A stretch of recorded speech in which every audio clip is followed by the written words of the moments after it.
Hello and welcome to the Hue Saturation dialog box. Best place to get to that is at the bottom of your Layers panel. Click this icon and then select Hue Saturation. And there it is right there. There's the dialog box itself.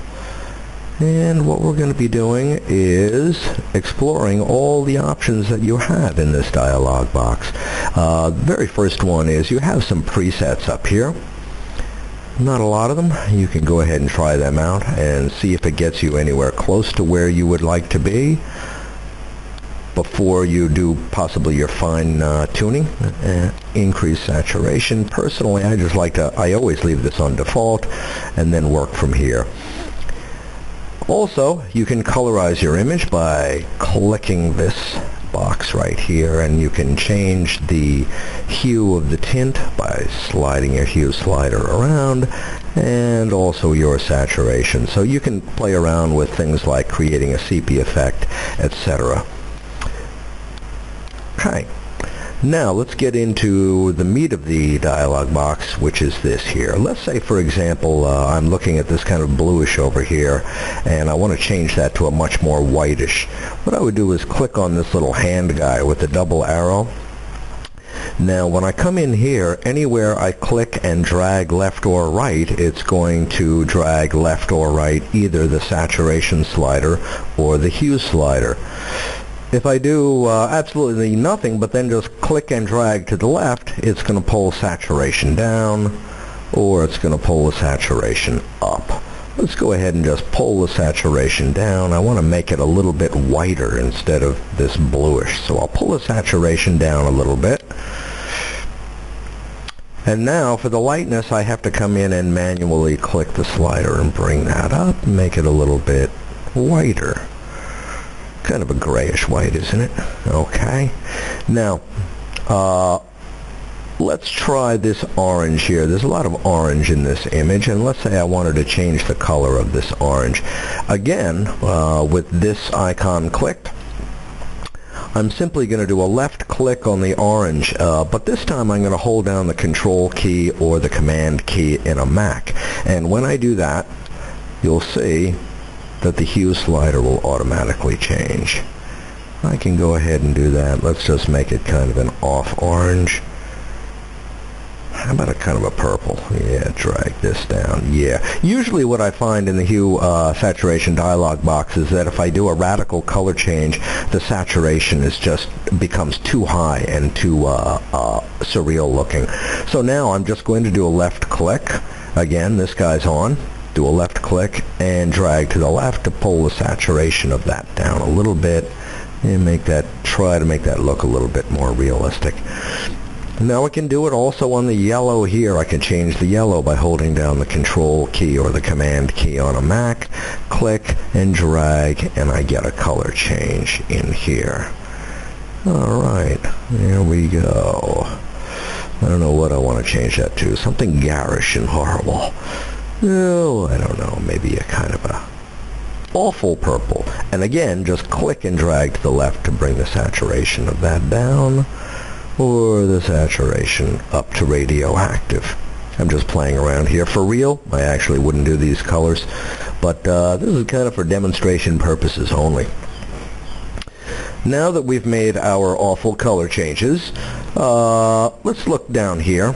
If you click on this icon, what that's going to do is be kind of a before and after. So if I left click down and just hold, that's where I was before, release the click after, so you can always see where you came from and where you went. If you hate everything that you just did, which actually I do, I want to go ahead and click this, kind of redo this, resets everything to default. Click on that and I get back to where I started. Now let's try this. Well, up here we've got masters. Let's choose yellows and let's see what happens if we just start pulling this around. When we change our colors up here, you're going to see this change. This top spectrum bar here shows you the full spectrum, and the bottom shows you sort of what you're going to do or what you're going to change. I selected yellows, so it's right in here on the yellows. Now when I drag this over to, let's say, blues, watch this, you're going to start seeing blues come in. This is kind of the before and this is the after.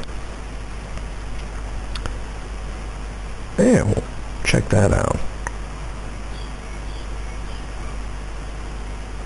So indeed, that kind of blue in here is now reflecting what color this is kind of changing to.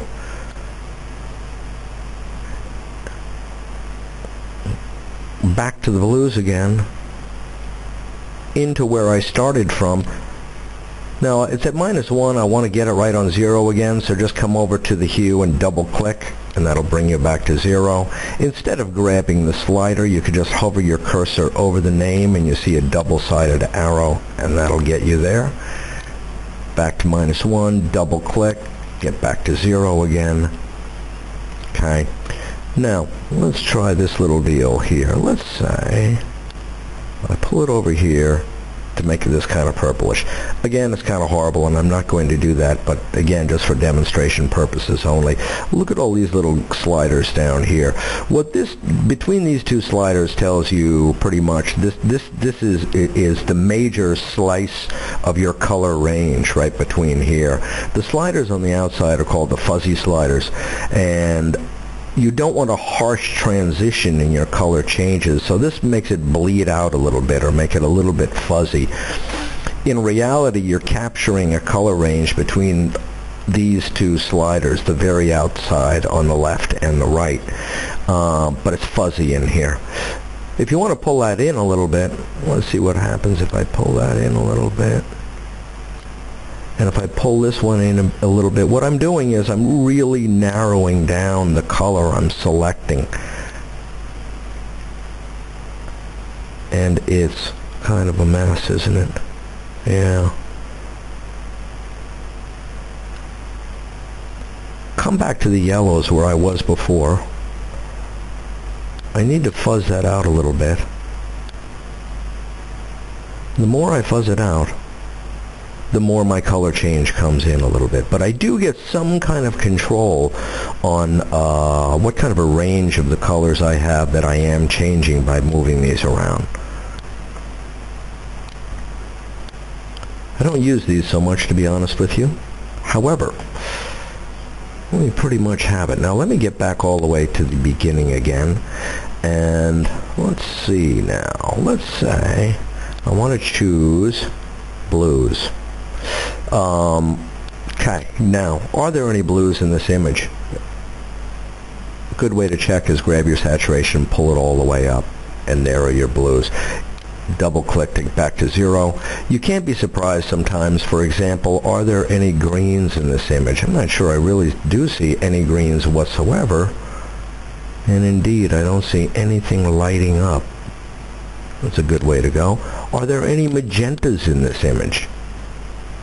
Yeah, there are. I can see this one little spot in here and in here lighting up. So now I know I have magentas in the image.